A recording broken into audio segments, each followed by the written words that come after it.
Sejam bem-vindas e bem-vindos ao Pod Brasil, podcast do Brasil Salomão. Hoje nós vamos trazer um tema aqui de extrema relevância, que é a liderança feminina. Nós vamos falar sobre esse tema histórico que atravessa fronteiras, carreiras, são muitos desafios.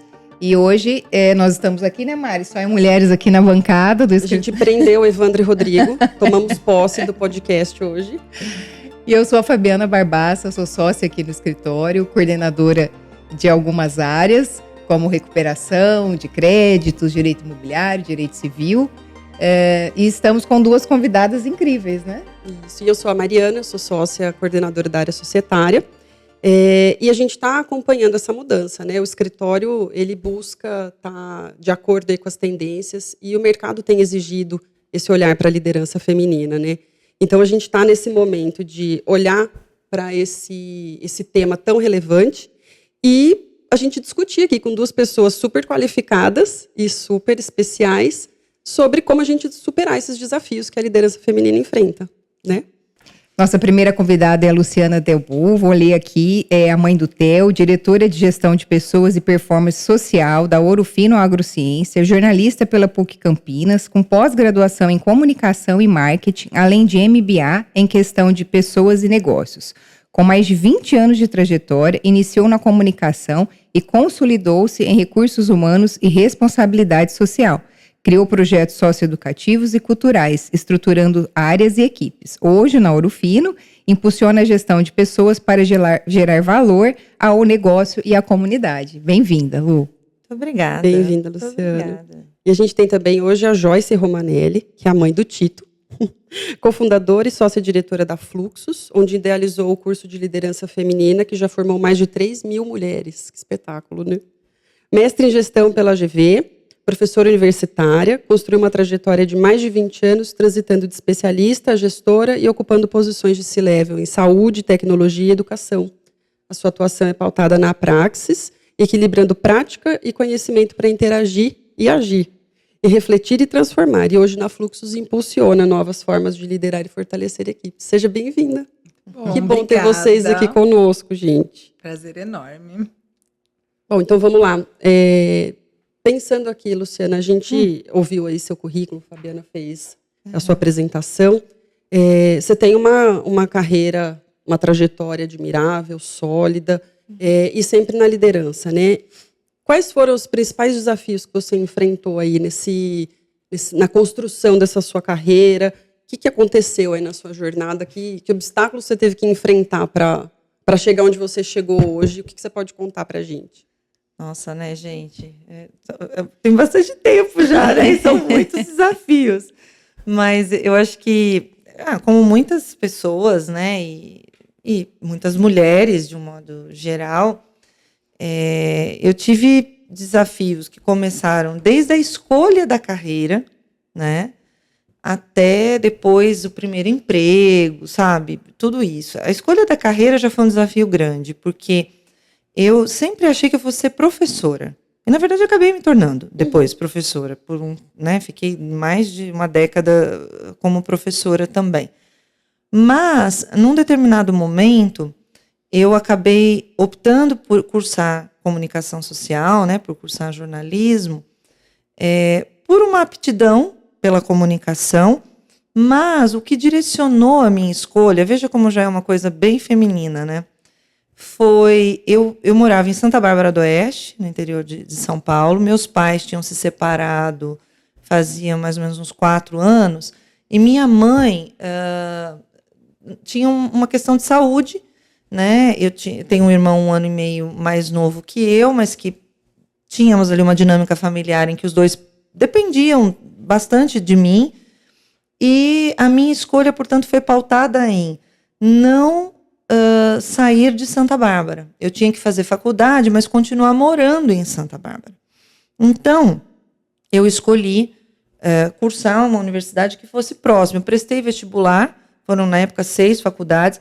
Eu tive, né, a graça de passar nos 6 vestibulares, mas acabei escolhendo estudar na PUC de Campinas o jornalismo, que foi uma ótima escolha. Eu ia e voltava todos os dias, e já comecei a trabalhar logo no 2º ano de faculdade.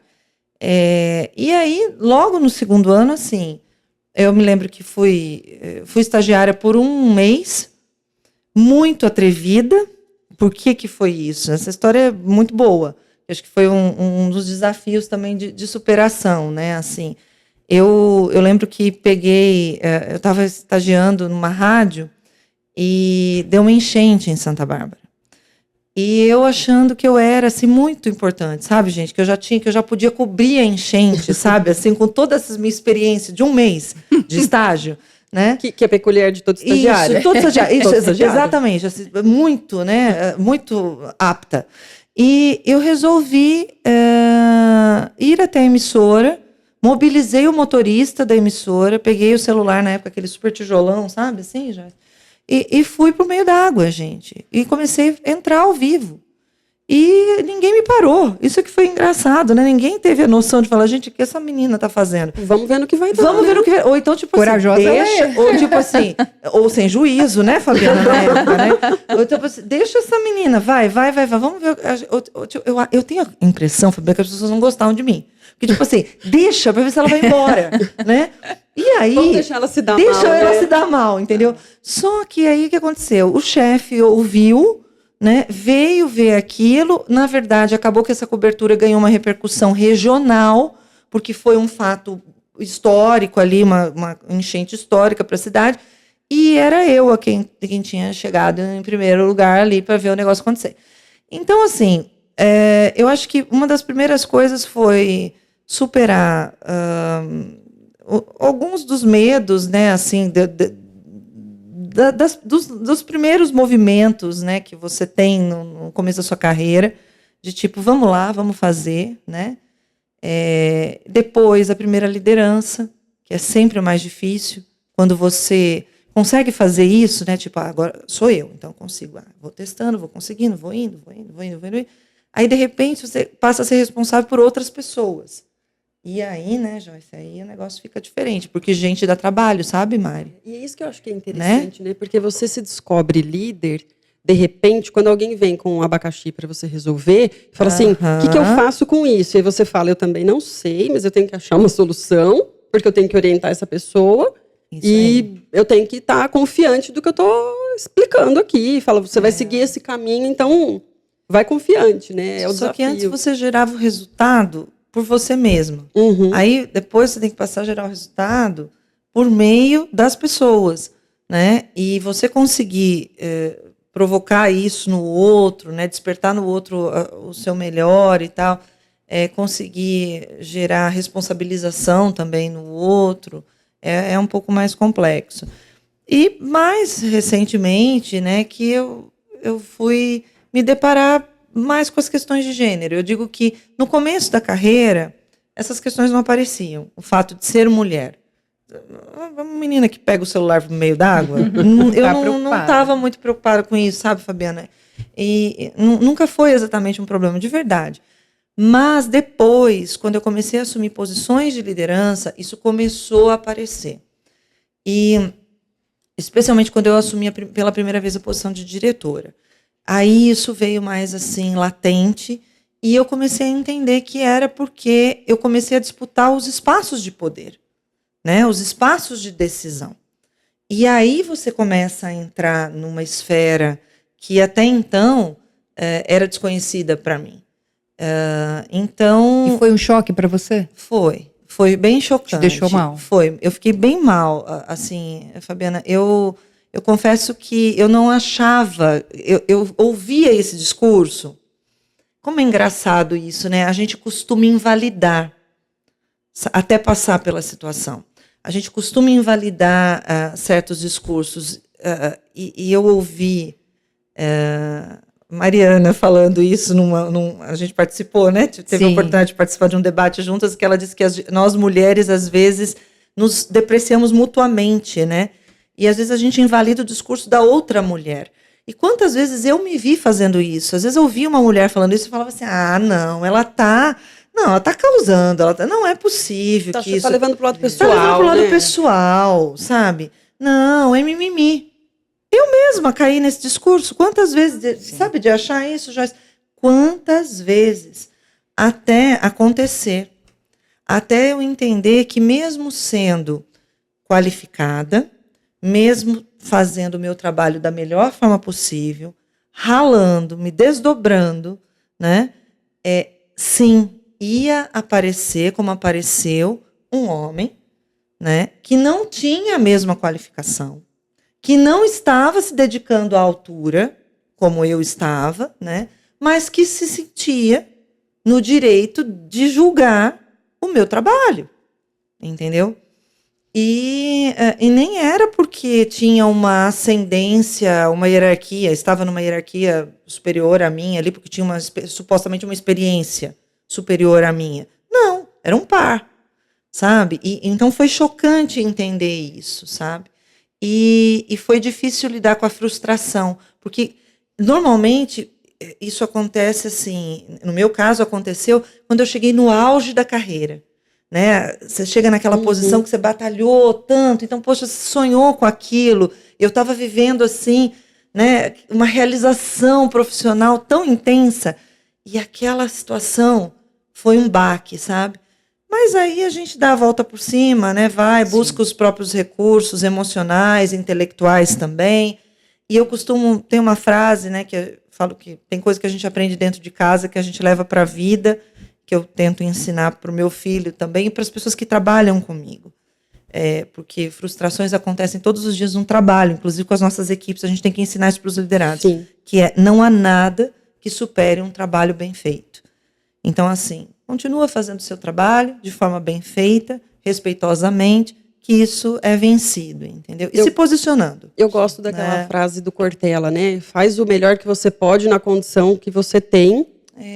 Porque às vezes você não está no melhor dos ambientes, você não tem todas as condições que você precisa para executar o trabalho, mas se você dá o seu melhor e faz o seu melhor, né, não tem como discutir o trabalho que está feito lá e entregar esse trabalho. Né? Eu só queria pontuar uma coisa que acho que vale, porque ao mesmo tempo que isso aconteceu também na trajetória, eu tive também a sorte. E eu acho que eu costumo dizer que não é só sorte, eu acho que tem uma coisa de atração também, sabe? Às vezes energia, a gente atrai, né? Energia, eu costumo dizer que os iguais que se atraem. Eu também tive encontros profissionais muito positivos que foram propulsores da minha carreira, com homens também que foram muito importantes na minha trajetória, né? E que souberam, sim, serem parceiros, né, e que me ajudaram a alavancar, que viram o meu potencial, né, e que me inspiraram. Então, assim, tive esses momentos que eu consegui depois reverter, mas tive também outros momentos, inclusive hoje vivo um desses momentos, eu posso dizer, em que tenho o privilégio de trabalhar com gestores, com homens que têm essa visão, né, e que hoje são facilitadores dessa convivência de gênero. Tá? Legal. E, Joyce, a gente até nesse episódio que a gente teve, desse evento, conversando, a gente discutiu aí, né, aquele gap na existência que existe, né, entre as mulheres estarem em determinados cargos, estarem abaixo. A gente conversou, eu achei super legal que você me ensinou que não é a qualificação técnica que importa, né? A gente tem que ter essa qualificação, mas não é isso que é decisivo para a gente estar ou não subindo nessa hierarquia. E aí, boa parte dessas promoções nas organizações, elas estão baseadas nesse critério técnico, né? E aí, isso é muito comum nesses setores especializados. E você veio, né? Passou da saúde para a tecnologia. Como é que você vê isso? Como é que foi essa transição para você? Conta um pouquinho para a gente da sua história. Claro.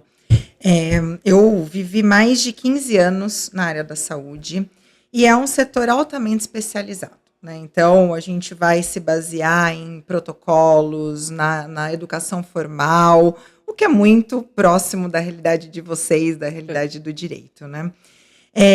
E, sem dúvida, a habilidade técnica, ela alavanca, ela é propulsora para a gente. Então, quando a gente está lá se desenvolvendo tecnicamente, fazendo as nossas formações, graduação, lato sensu, estrito sensu, isso vai alavancar a nossa presença. O ponto é que, de um modo geral, a gente acaba sendo promovida pela nossa habilidade técnica e não necessariamente pela nossa habilidade de liderar. Isso foi uma coisa que aconteceu comigo. Então, eu fui promovida várias vezes até chegar no C-Level, muito por conta das minhas entregas técnicas. Então, eu entregava bem um protocolo, eu entregava bem um processo de qualidade, eu tinha bastante conhecimento do setor, era referência técnica. E aí falaram, bom, se você é uma boa referência técnica, você vai ser uma boa liderança. Mas não é assim que funciona. Não é uma verdade absoluta. Não. Absolutamente. E aí a gente passa a ouvir aquelas frases, né? Puxa, eu perdi um ótimo técnico e ganhei um péssimo líder. Mas por quê? Eu não preparo essa pessoa, eu tenho uma expectativa que muitas vezes ela não é declarada, e aí essa pessoa passa a ocupar uma nova posição. E aí a gente precisa aprender esse novo eu profissional, porque até então é o eu executor. Então, como a Luciana bem comentou, é o eu executor. Então, eu atinjo resultados por meio do meu trabalho. Agora, eu preciso passar a atingir resultados por meio do trabalho da outra pessoa. Então, eu não posso mais colocar a mão na massa. E quanto mais a gente vai evoluindo nessas passagens de liderança, tem uma referência que eu gosto bastante, que é do Ramcharan, que ele traz o pipeline de liderança. Então, ele traz todas essas passagens, né? Então, é o líder de si para o líder do outro, e aí você vai para o líder de líderes, e aí você vai para a gerência, para a diretoria, por todas essas passagens. A cada passagem, a gente tem um desafio novo, a gente tem uma habilidade que precisa ser desenvolvida. E muitas vezes a gente está lá na passagem 4, na passagem 5, já ocupando uma posição de gerência, sem ter aprendido coisas lá da passagem 1. E a gente vai se sobrecarregando. Porque eu entendo que eu preciso colocar a mão em tudo, eu entendo que eu preciso participar de tudo. Por quê? Quando eu me destacava como uma boa técnica, era por isso. Então, eu vou levando. E nesse percurso, o que eu vejo assim como mais importante, eu aprendi muitas coisas no amor, então também tive muitas pessoas incríveis do meu lado que me ensinaram no amor, me dando feedbacks generosos, gentis, mas também aprendi muita coisa na dor. E aprendi com essas expectativas também, né? E trazendo um pouco aqui para o nosso papo, assim, a coisa do recorte de gênero, a área da saúde, ela é majoritariamente feminina. Então, ela é majoritariamente ocupada por mulheres. Então, a gente vai ter lá enfermeiras, fisioterapeutas, nutricionistas. Então, eu nunca senti nenhum tipo de diferença, porque a gente tinha lá mais de 90% desse corpo assistencial composto por mulheres. Só que quando isso vai subindo, essa realidade ela muda totalmente. Já não tem mais mulheres. Não. Quando a gente vai olhar o C-Level das organizações, mesmo as organizações que são majoritariamente compostas por mulheres, a gente vai ter muitos homens. E aí, nesse momento, eu tenho esse choque de realidade, de olhar, esse espaço, ele não foi feito para mim. O que eu preciso fazer para caber nesse espaço? E aí tem todo um monte de desdobramento aqui para a gente conversar. Nossa, é duro pensar nisso, né? Eu li agora eu não vou me recordar o nome do estudo, mas que mulheres só se candidatam às vagas se elas têm 100% dos requisitos né? atendidos, né? E o homem, se não chegar à metade, ele já se candidata, né? Já tá são considerados, muito interessante. Isso. São considerados para as vagas? De 100%, vamos supor, tem aqueles requisitos objetivos. Então, se ela não atende aquilo, ela não se arrisca. Nem se né? Ela nem se candidata, entendeu? E os homens se candidatam não tendo nem metade do que está lá previsto como exigência para a vaga, né? Então, é uma realidade que a gente está... São realidades diferentes, né, gente? Mas a gente está trabalhando para mudar isso, né? Estamos no caminho. E isso tem mudado, né? Gradativamente tem mudado. Mas tem um caminho a ser percorrido, não tenha dúvida. Luciana, na sua visão, quais são as principais habilidades da liderança feminina? Olha, isso é uma ótima pergunta, Fabiana. Eu adoro falar sobre isso. Eu vejo que nós temos uma capacidade de concatenar as coisas muito mais rapidamente, sabe? A nossa leitura de cenário é mais rápida, né? Mulher pega... Sabe aquela coisa que dizem que a mulher pega coisa no ar? Sim. Eu acho que mulher tem a gente é treinado. Esse feeling. A gente tem isso mesmo, né? Então, a gente tem essa capacidade mesmo. E isso, trazendo isso para uma linguagem corporativa, de competências e tal, né? Que a Joyce conhece tão bem quanto, a gente classifica como uma visão sistêmica, né? Ou uma capacidade de multitarefas, por exemplo. Quantas vezes vocês fizeram várias coisas ao mesmo tempo? Sim. Quantas vezes os homens ao lado de vocês conseguiram fazer essas mesmas várias coisas ao mesmo tempo? Nós somos diferentes. Segura o bebê aqui que eu vou tomar água. É isso. São coisas diferentes. Eu estava pensando nas 30 abas do meu computador aberto. Exato. A gente faz, e faz mesmo, né? Eles fazem outras coisas muito bem. Ok. Né? Então, essa é uma competência que eu vejo que é muito feminina. Eu entendo que a gente tem também mais apetite ao risco, sabe? A gente tem mais apetite ao risco, a gente precisa, talvez, associar isso a um pouco mais de coragem, né? Para a assunção do risco, entendeu? Quando eu vejo uma mulher que consegue assumir, porque a gente sabe quando é a hora de tomar um risco. Antes, às vezes. A gente sabe quando é a hora. Mas a gente se segura, né? Exatamente, a gente se poda. Mariana. E então falta linkar isso, com o apetite, entendeu? Com a coragem, né? Para que a gente consiga fazer com que a roda gire e o resultado venha, né? Uma outra coisa que eu falo sempre, que é a nossa habilidade da escuta. E aí, nossa, Luciana, a escuta. Gente, a escuta ativa é uma competência. E é uma competência que hoje faz muita falta nas organizações. As pessoas carecem de escuta ativa dentro dos ambientes corporativos, de serem efetivamente ouvidas, no sentido de que alguém preste atenção, né? Essa coisinha que nós temos, né? Tirou a gente tirou dessa a conversa, gente, né? Tirou, né, as nossas atenções. As pessoas entram para conversar com a gente, sentam, né, para conversar, e a nossa atenção é disputada o tempo todo. Então, nós nos desumanizamos um pouco, no sentido de que ficamos automatizados, né, ficamos mais mecanizados. E faz falta essa escuta ativa, porque se a gente não escuta ativamente para realmente entender o outro, ao invés de só responder, sabe? Nós não conseguimos catalisar as soluções dentro das organizações. A gente só vai escutar para responder, né? Mas não para compor.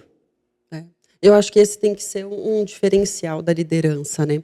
Porque vou dar exemplo de nós duas aqui com as equipes, né? Guardadas as devidas proporções, porque a equipe dela é muito maior do que a minha. Mas a gente tem um papel nessa liderança de... Eu falo que nós somos resolvedores de problema. Então, eu resolvo o problema do meu cliente, ou o advogado da minha equipe que está atendendo o cliente, ele traz um outro problema para eu resolver também. Então, a gente fica numa sequência, né, numa pirâmide de resolver problema. E muitas vezes a gente entra nesse modo automático da resolução de problema. Porque como a gente tem que resolver muita coisa, é como se fosse um checklist. Então, você vai tirando da frente, você não escuta a pessoa. E aí, às vezes, aquele problema que ele está te trazendo, não necessariamente é um problema do cliente. Às vezes, ele está com algum tipo de problema, ou ela, né? Eles estão com algum tipo de problema, alguma dor, e você precisa enfrentar isso. E eu acho que esse é um papel do RH, né? De acolher, para ouvir também. E a gente tem que ter esse lado gestão de pessoas, de acolhimento. Porque acho que é um ponto interessante que você comentou. A gente é um ser humano único. É uma coisa só, é uma caixinha só, costumo dizer, é tudo um potinho só. Você tem sua vida profissional, sua vida pessoal, tem casamento, tem filho, tem carreira, tudo isso, mas você continua sendo a mesma pessoa, né? Então, quando você entra, eu já escutei muito isso, né? Da porta para fora, você deixa a sua vida pessoal, seus problemas. Não existe, né? Gente, não existe, como? Impossível. Não é possível. Como que você larga tudo para fora e vem, né? Tá tudo caindo, despencando lá fora, você está aqui. Não, se alguém fizer isso, temos um problema, inclusive com CID, dá para classificar, inclusive, entendeu? Mas eu concordo com você, Mariana, e acho que muito importante isso que você está falando, e só que quero ressaltar que mulheres ainda, por mais que você esteja se cobrando aí, fazendo essa sua meia-culpa, nós ainda conseguimos fazer isso com, sabe, um pouco melhor. Né? E isso é uma característica feminina, a gente ainda consegue fazer isso um pouco melhor, e por isso as lideranças femininas se destacam em algumas áreas especificamente, né? E então eu diria que são traços, sabe, Fabiana, da liderança feminina, a inspiração, né? São líderes normalmente inspiradoras, são líderes que motivam seus times. Sim. São líderes que conseguem ser mais horizontais, normalmente são mais horizontais. Então, tem algumas características que contribuem bastante, sabe, na hora de gerar resultados. A depender do negócio, se você tem só líderes femininas, o negócio é alavancado, sabe, flui bem. Eu, no começo da carreira, que falo, tem uma linha muito, muito tênue aí entre a liderança, assim, o jeito feminino, né, de liderar, porque eu acredito que eu exagerava muito. Eu acreditava que eu tinha que ser mãe daquelas pessoas, assim. Cuidar de todo mundo, né? Até dose, fiadora, né, de aluguel eu fui. Opa! Então, assim, eu misturava. Eu falado comigo, eu não teria deixado. Eu já coloquei para morar na minha casa. Pronto. Meu Deus. Então, entende. Não sei quem foi pior. Vocês são corações isso, muito assim, bons. né? Quase 15 anos depois, hoje eu vejo o tanto que isso era prejudicial para mim, para a equipe, né? Na hora de um feedback. Então, a gente, claro, tem que ser humana. Eu tenho que saber como é que tá, né, o meu liderado, se ele tá bem, se ele não tá. Mas, assim, tem um limite, né? Às vezes o pessoal combinava happy hour e não me convidava. Meu Deus, eu ficava assim, falava, nossa, o que eu fiz? Por que eu chamava? E hoje eu acho ótimo. Eu quero mais que minha equipe saia mesmo. E, obviamente, eles vão tratar assuntos que não vão ficar confortáveis, de repente, tratar na minha presença. Está tudo certo, né? Isso faz parte. Mas é um ponto interessante, né? Porque a gente abraça a liderança como mãe. De pensar em cuidar, de você gerar todo esse tipo de tratamento, de cuidado. E aí eu tive uma experiência assim, muito difícil, porque eu passei uma temporada em São Paulo, coordenando um time, e tinha uma pessoa muito querida, que quando eu assumi a liderança lá, era muito querido, a gente se dava muito bem, viramos amigos, que ótimo. E o dia que ele fez uma baita de uma besteira, eu tinha que tomar essa decisão do que eu faço com ele agora. É difícil. E aí você fala assim, nossa, mas será? E aí, né? Assim, eu pensei, mas não pensei muito, porque eu falei assim, Claro. Eu tenho que separar as coisas. E a gente, sendo amigo de verdade, vai ter que ter uma compreensão. Não estou tomando uma decisão para fazer seu desligamento, porque você não veio bonitinho hoje. Não é isso. Eu tenho um motivo, né? Eu tenho uma razão, está dentro do nosso planejamento. Tinha que fazer isso, você não fez, você não cumpriu, você, né? Deixou de fazer coisas importantes. E aí eu falei, não, então, amigos, negócios à parte, né? Sim. O desligamento foi feito, a gente continua amigo, mas, né, não tem... Porque chega um momento que a gente se envolve, não tem jeito. Sim. Ainda mais sendo mulher, eu acho que a gente tem essa coisa, né, do ser participativo. É mais maternal mesmo também, né? Quer pegar no colo para resolver todos os problemas da pessoa, né? E tem que saber estabelecer esse limite, realmente. Não é fácil, mas tem que saber. E de alguma forma... isso a gente está também respondendo a algumas expectativas de gênero. Então, certeza. Já existe uma expectativa de que as mulheres elas sejam mais maternais. E aí, fora todos os desafios, a gente ainda quer vestir essa capinha com o nosso time. Isso dificulta demais, porque como é que a gente manda embora um filho ou uma filha? É muito difícil isso acontecer. É cortar a carne. Então, de alguma forma, né, o que a gente está fazendo é respondendo a uma expectativa de um estereótipo de gênero. E aí, quando a gente busca fugir desse estereótipo, e aí a gente não está falando de não ter uma liderança sensível, que escuta, que cuida, mas isso é muito diferente de ser mãe. Muito. É bem diferente. E a hora que você toma essa decisão e fala, então tá bom, nós somos amigos, mas agora eu preciso tomar essa decisão de fazer o seu desligamento, dá uma sensação, não sei se você passou por isso, mas eu passei. Eu fiquei me sentindo, falei assim, nossa, então eu tenho que assumir um papel de homem, né? Eu, mãezona, cuidei, mas agora que você fez uma besteira, eu virei um macho e eu tenho que botar você para fora daqui porque você fez uma besteira.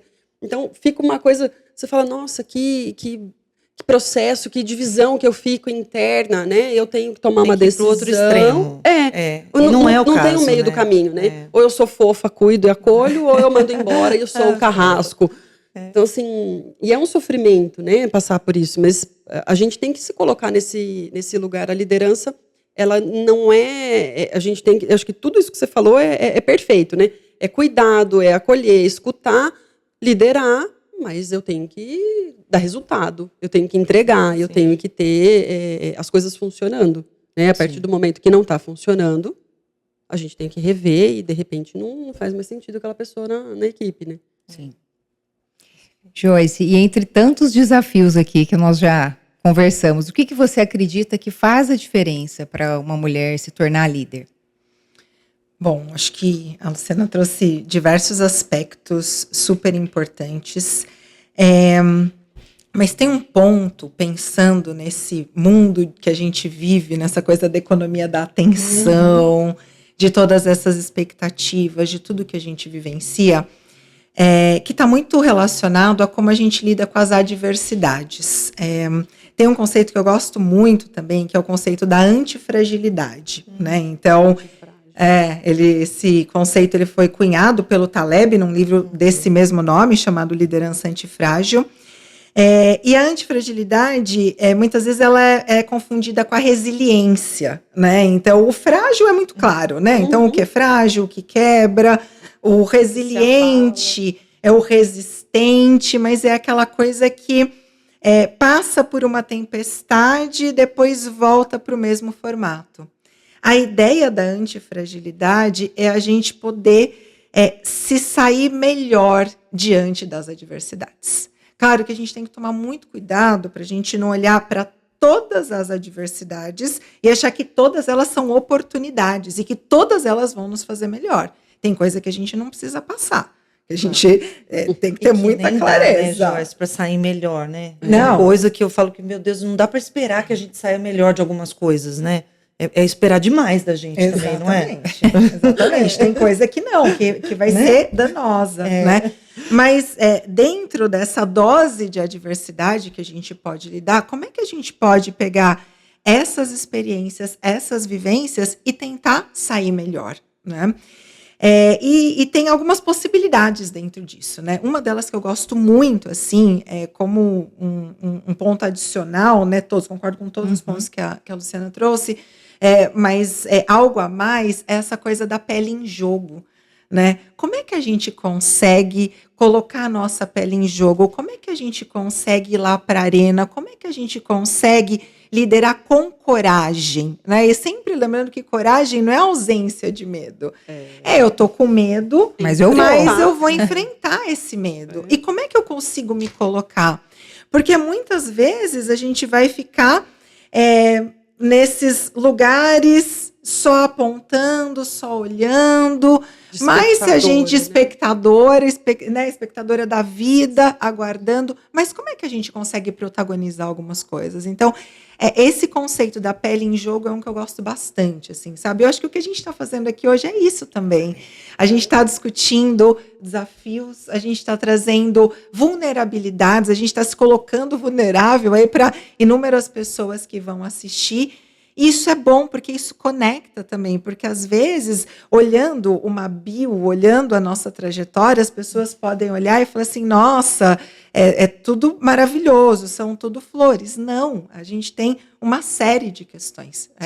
E eu acho que quando a gente realmente está na arena, a gente está colocando a pele em jogo, a gente consegue sair num lugar melhor dentro dessa liderança. E esses desafios que a liderança coloca para a gente enfrenta eles, tanto aqueles que a gente vai olhar pelo lado do gênero, e falar assim, isso está acontecendo porque eu sou mulher. Mas, e aí eu acho que tem o lado que você comentou, né, Lu? De eu fico minimizando isso. Falo, não, isso não está acontecendo porque eu sou mulher. Mas a gente enfrenta inúmeros outros desafios que não estão ligados à questão de gênero, né? Que são os nossos próprios desafios, as nossas próprias dificuldades, as coisas que aparecem para a gente tocar, que você fala, meu Deus, será que vai dar certo isso, né? E é tão importante a gente ter esse olhar da arena. Eu gosto muito dessa expressão, porque é realmente você se colocar lá. É muito fácil, né? O comentário que você fez no nosso evento. Dá pitaco lá da arquibancada, né? Desce aqui e vem jogar o jogo. Que lindo, né? Você acha que é legal, você acha que eu tomei essa decisão porque... Que é fácil, eu quis, porque eu minha quis, cabeça. não é porque... Porque, voltando na história da pessoa desligada, a gente é julgado quando você toma essa decisão pelo resto do time. Sim. Fala, nossa, mandou embora. Não só pela liderança, né, Mariana? Exatamente. Por toda a estrutura, até muitas por toda vezes. A estrutura, né? porque às vezes você não tá ali. A questão não é agradar todo mundo, é a gente cumprir o que a gente tá. O propósito que a gente tem ali, né?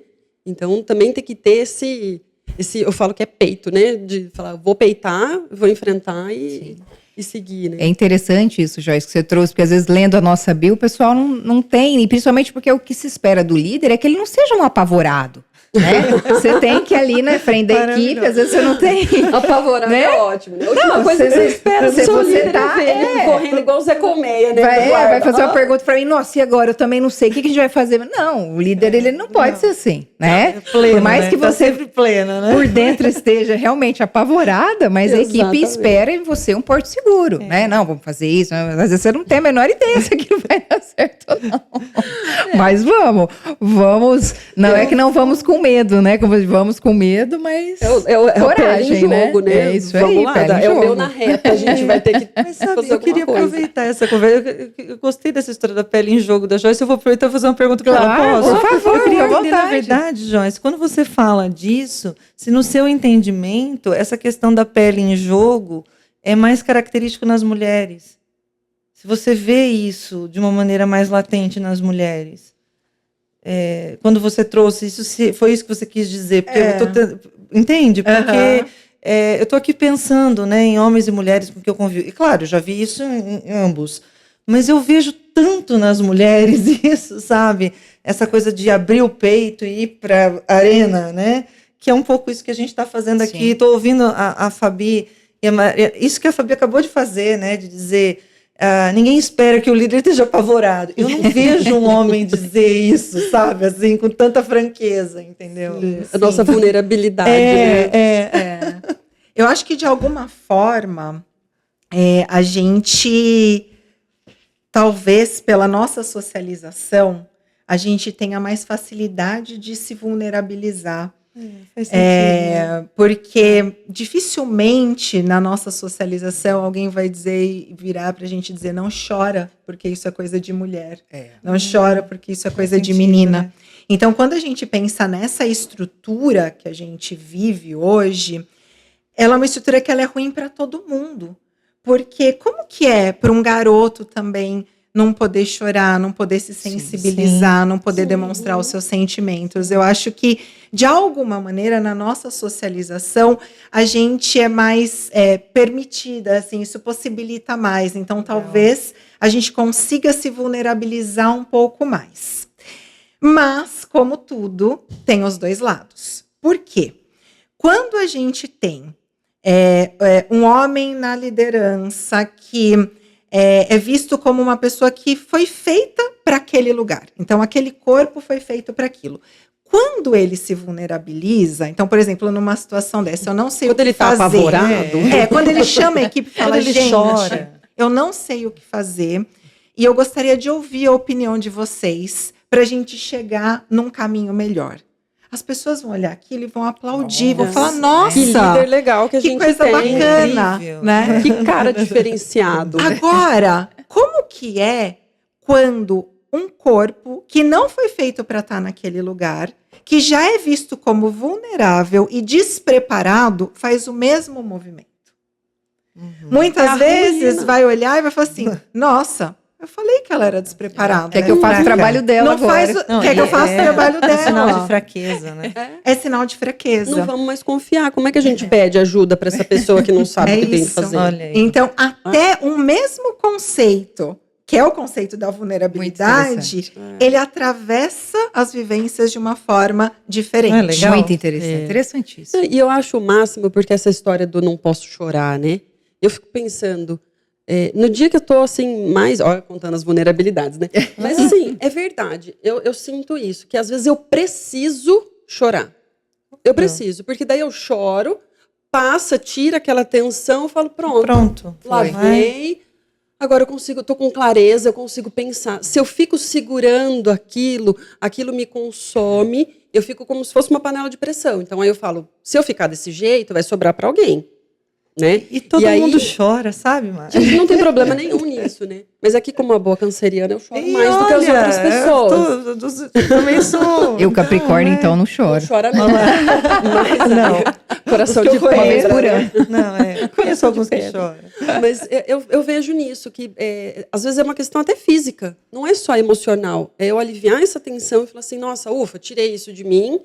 E agora eu tenho clareza para eu tomar uma decisão, para eu conversar com a pessoa. Porque emocionada eu não vou conseguir fazer isso. Aquilo me deixa abalada. E aí eu vou estar aparecendo a pessoa no lugar errado. Isso. Vai parecer que eu não estou merecedora do lugar que eu estou. Porque daí eu estou emocionada. Imagina, você vai ter uma reunião de trabalho e vai chorar na reunião de trabalho. Então, fazer a gestão das emoções, né? Isso Exato. é um outro podcast esse, hein? Podemos marcar Total, outro só para falar de gestão das emoções. Tá? Esse é super importante, gestão das emoções. E autoconhecimento. E isso que você falou é muito importante, né?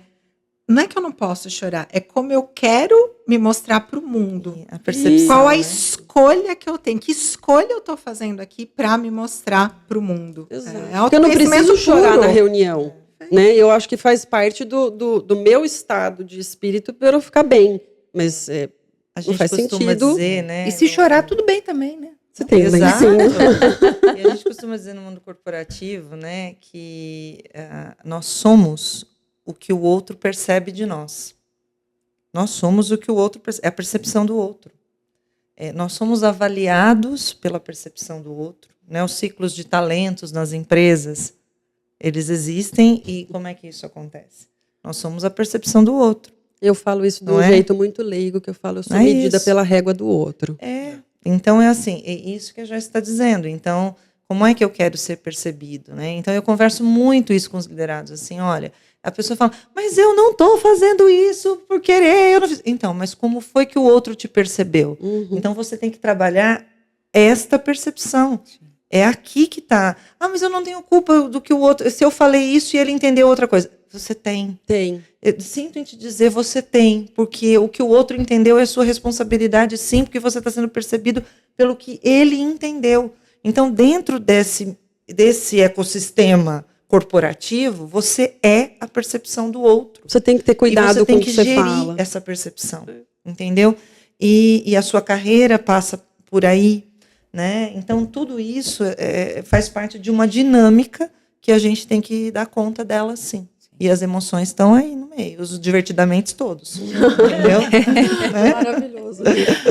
Ô Lu, e conta pra nós, na Ouro Fino, você está com um projeto, né, Sim. sobre liderança lá, assisti seu isso é podcast lindo. semana passada também, muito bom. Celino, quero vocês Conta três pra lá nós. contribuindo com a gente, Ah, viu, Joyce? Já está obrigada pelo convidada, a convite. Mari e a Já Fabi tá também. Obrigada. Porque a gente precisa de mulheres como vocês lá para nos apoiarem. Nós criamos um projeto chamado Consciência Agro. Ele é uma extensão, realmente, ele é um braço social, né, socioeducativo da Ouro Fino. O nosso viés, o nosso foco social, né, da nossa governança é voltado à educação. Então, nós decidimos que nós queríamos preparar melhor as mulheres para o agronegócio, porque o agro é, essencialmente, um segmento masculino, né? Só que, demograficamente, nós somos a maioria, né? As mulheres no Brasil. O Brasil não é o país do agro. E nós não somos a maioria no Brasil. Vai chegar uma hora que vai faltar gente no agro. Né? Então, a gente precisa de mulheres preparadas para o agronegócio. E a gente percebeu que tem muitas mulheres interessadas. Então, e nós sabemos que nós temos mulheres sensacionais dentro da empresa. Eu trabalho, gente, não é por nada não, mas as mulheres que trabalham na Ouro Fino são muito boas, entendeu? Eu trabalho com colegas lá que são legal. Sensacionais. São engenheiras agrônomas, engenheiras químicas, são de todas as áreas, né? Mas eu tenho, assim, o maior prazer de representá-las, inclusive, quando estou aqui em momentos, assim, como esses institucionais, inclusive. E a gente tem um timaço. E nós decidimos que essas mulheres poderiam compartilhar seu conhecimento e com as parceiras dos nossos negócios, então fornecedoras, clientes, né? E nos ajudar a formar mulheres. E aí nós criamos o Consciência Agro em maio do ano passado, maio de 2024, que nada mais é do que uma trilha de desenvolvimento que está dentro da nossa universidade corporativa. Mais de 300 mulheres se inscreveram, nós abrimos isso para o Brasil inteiro, elas se inscrevem no nosso site, inclusive esse link está aberto novamente para quem quiser se inscrever agora, né, no site da Ouro Fino Agrociência. Qualquer mulher do Brasil, em qualquer lugar. Então, tipo assim, a mulher, eu dou esse exemplo, ela é confeiteira no interior do Acre, e ela quer conhecer sobre o agronegócio. Pode se inscrever no nosso site, vai ser matriculada, não paga nada, é gratuito, e ela vai se formar pela nossa trilha de desenvolvimento, com diversos cursos que a gente tem lá dentro sobre o agronegócio, desde passando por conhecer realmente toda a cadeia do agro, até Big Data, inteligência emocional. Então, tem todo um conteúdo que forma realmente essas mulheres.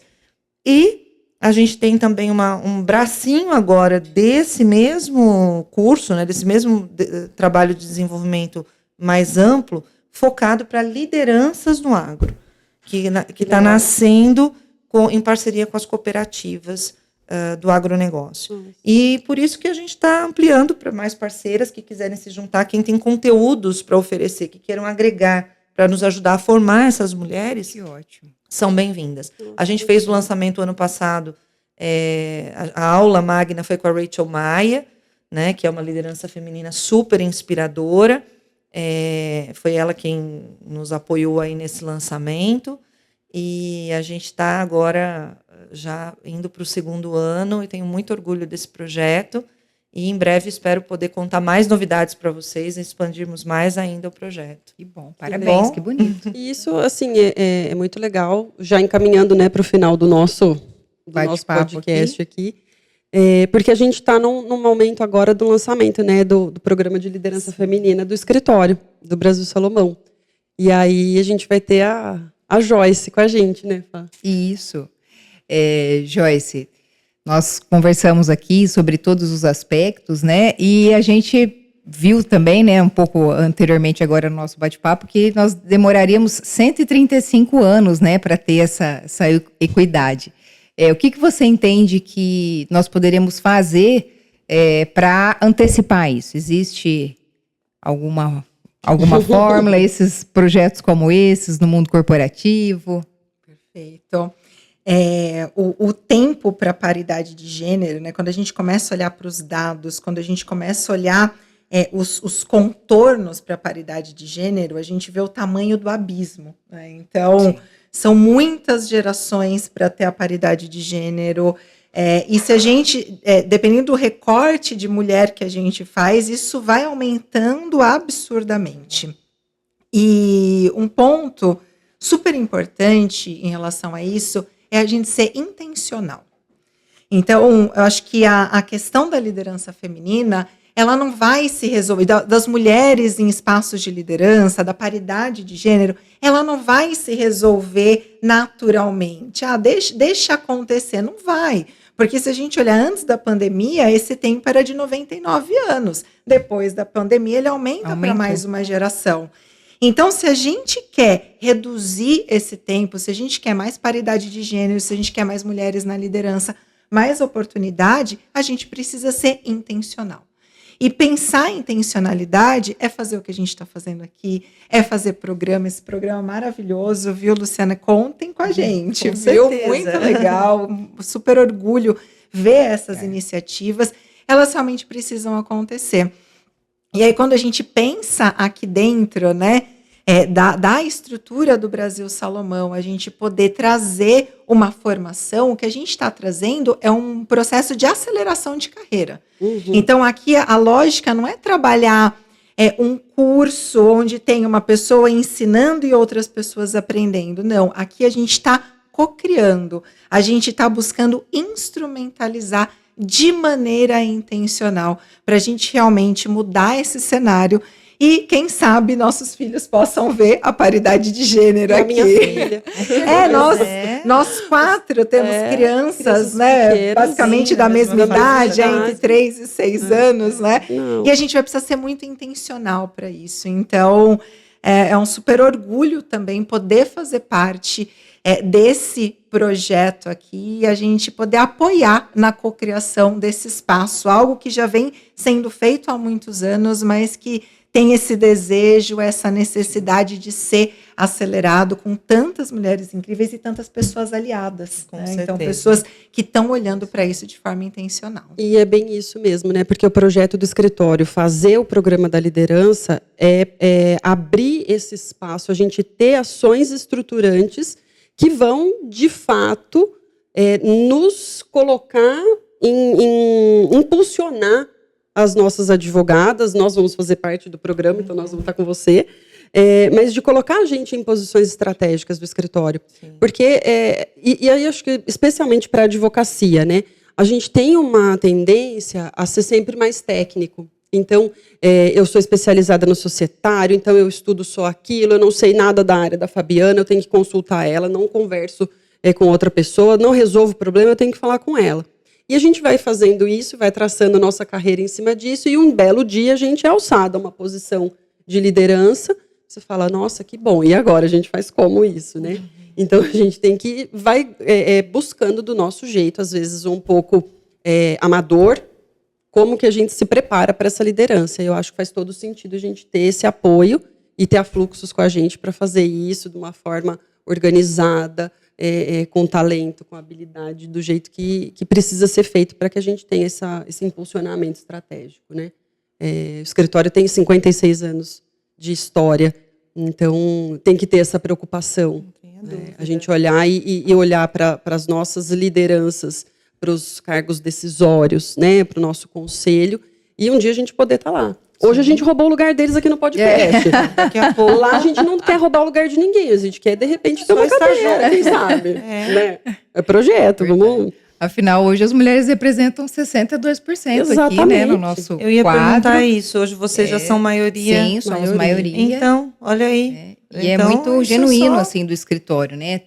Trazer esse programa para nós, ter essa preocupação, porque o que a gente vê muito é que existem muitas vezes empresas que lançam programas, projetos, mas aquilo não se sustenta porque aquilo não faz parte, né? É meio que, tá na moda, então vamos fazer, né? Coisa de papel, e né? isso aqui no escritório você percebe que é diferente porque existe, né? Existe o alicerce ali, ele é fixo. E aí sustenta. Eu preciso dar o crédito, né? Porque a ideia, né, começou esse movimento para fazer o programa da liderança feminina com essa pessoa. Obrigada. Então, parabéns. Obrigada. Graças a ela, que está lá no nosso comitê de gestão de pessoas, impulsionar isso. Isso é uma iniciativa, assim, muito importante. Então, obrigada. Parabéns. Fazer o clube da Luluzinha. É isso aí. Bom, gente, chegou ao fim o nosso episódio do podcast. Queria agradecer nossas convidadas, foi maravilhoso. Muito bom, foi incrível. Que conteúdo, gente. Isso tudo sem juridiquês, que é a proposta do nosso podcast, de ter essa participação com temas relevantes e que agregam pra gente. Sempre. Muito obrigada. Obrigada a vocês. E para quem acompanhou até aqui, não deixe de seguir a gente nas plataformas aí de streaming. E fica por dentro dos nossos próximos episódios. Aí, esse mês da mulher tem bastante coisa, né, programada. Bastante novidade.